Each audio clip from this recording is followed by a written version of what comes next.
ఈ రోజే డౌన్లోడ్ చేయండి. మీ ఫేవరెట్ షోస్ చూడండి. తన గతంలో ఏమైనా మళ్ళీ గుర్తు చేసుకోలేని గాయాలున్నాయేమో చాము. గుర్తు చేసి తనని బాధ పెట్టడం ఎందుకు? అందుకే నేను ఆ పని చేయలేదు. అయితే ప్రేమ్ బాబుకు కూడా ఏం తెలియదన్నమాట. అసలు అయ్యగారు ఆస్తిలో 51% వాటా అత్తకెందుకు రాశారో తెలుసుకోలేకపోతున్నానే. అసలు అత్త గతం ఏంటి?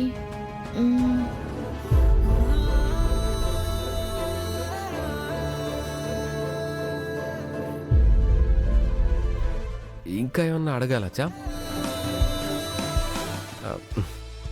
ఏమైనా చెప్పాలా?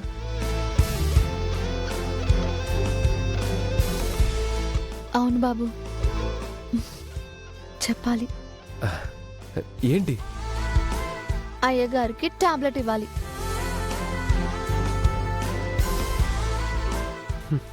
చా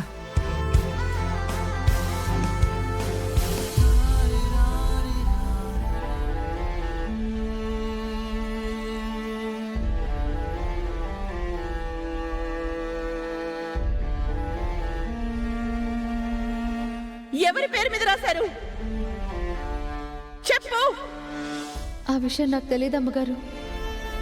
రమానే కాదు, కుటుంబ సభ్యులు ఎవ్వరూ కూడా నీ జోలికి రాకూడదు.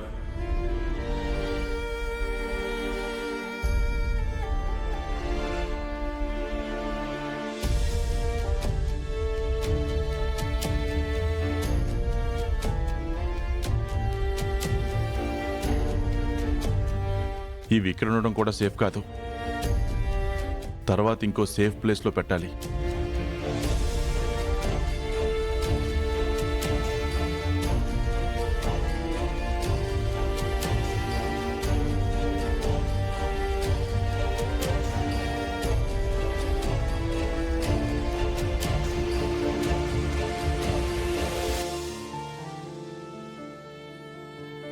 అయ్యగారు, మీకు సెలైన్ పెట్టాలి.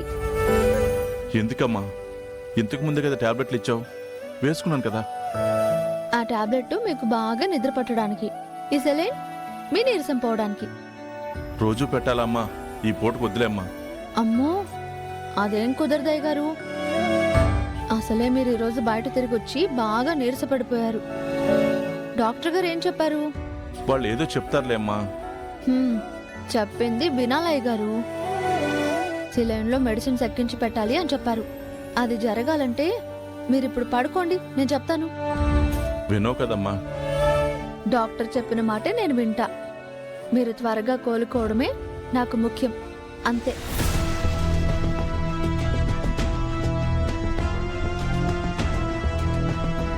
ఏయ్ చామంతి, పక్కనే రూమ్స్ రెడీ చెయ్యి. అలాగే అమ్మగారు. ఎందుకురమ్మా? భజన చేసుకోవడానికి. ఎందుకంటావేంటి? ఆ రూమ్ లో పడుకుంటాను. ఇప్పుడు ఈ రూమ్కి ఏమైందంట? ఇక్కడే పడుకో. భలేగా అడుగుతావు హర్ష. ఏమైందా?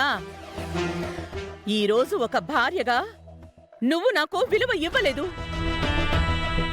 అందరిలో నాకు విలువే లేదన్నట్టు తీసి పారేశావు. కనీసం 51% వీలునామా ఎవరికి రాసావో అది కూడా చెప్పడం లేదు. ఇంకా నేను ఇక్కడ ఉండడం ఎందుకు? వెళ్ళిపోతాను. నువ్వెప్పుడు చెప్తావో చూస్తాను. ఇప్పటికైనా చెప్తాను అనడం లేదు చూడు.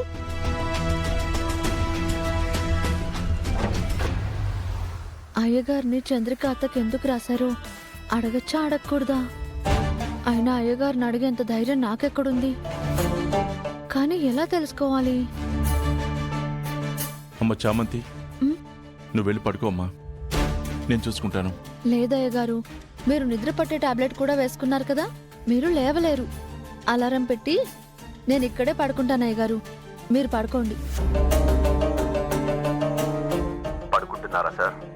మీరు త్వరగా కోలుకోవాలని హనుమాన్ని ప్రార్థిస్తున్నాను. Get well soon sir. నువ్వే నయంరా చిట్టి. నీకున్న కన్సర్న్ కూడా మా వాళ్ళకి లేదురా. ఇదే అయ్యగారు నేను మీకు చెప్పేది. మీరు ఇలా బాధపడకండి. కరెక్టే కదమ్మా, బాధపడే ప్రయోజనం ఉంది. అదిగోండి మీకు నిద్ర వచ్చేస్తుంది. ఇంకేం ఆలోచించకుండా నిద్రపోండి అయ్యగారు. రండి నిద్రపోండి.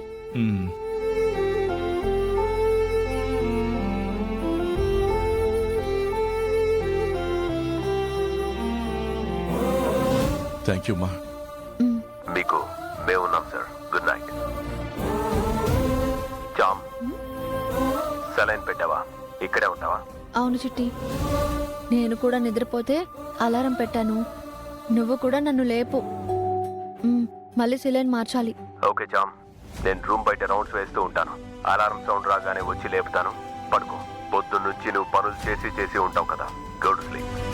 సరే చిట్టి, అమ్మ టాబ్లెట్ వేసుకుందో లేదో చూసొస్తాను. Okay jam. నేను కూడా బాల్కనీలో చెక్ చేసి వస్తా.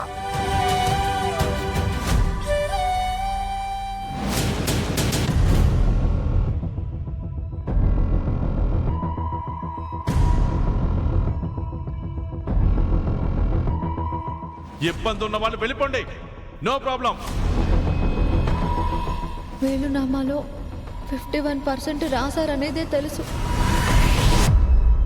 ఎవరి పేరు మీద 51% రాసిచ్చావు? ఎవ్వరికీ చెప్పను. చెప్పాల్సిన అవసరం కూడా లేదు.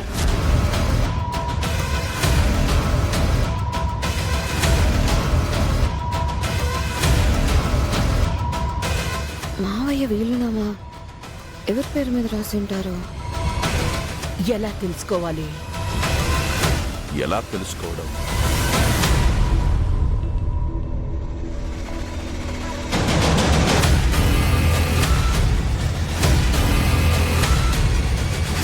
ఎస్, దీనికి తెలిసే ఉంటుంది అనిపిస్తుంది. కొంచెం కిల్లితే కక్కచ్చు. ఆగువే.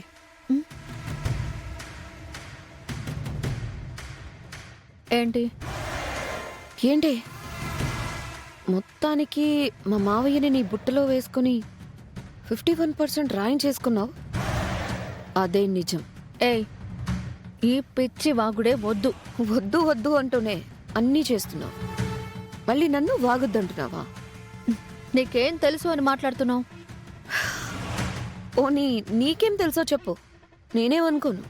నాకు తెలిసింది నేను చెప్పాను కదా, అంతవరకే నాకు తెలుసు. కొంతవరకే నీకు తెలుసంటే ఎలా నమ్మమంటావే? నాకు కూడా చెప్పవా? నీకైనా ఎవరికైనా నాకు తెలిసినంత వరకే కదా చెప్పగలను. తెలియంది సృష్టించి చెప్పలేను కదా. ఏమోనే, నాకైతే నమ్మకం కలగడం లేదు. నా అనుమానం అంతా నీ మీదే ఉంది. పెట్టుకో. ఎవరికేంటంట? నాకేదైనా తెలిస్తేనే కదా. సరే, నీకేం తెలియదని అనుకుందాం. అనుకోవడం ఏంటి? నిజంగానే తెలీదు.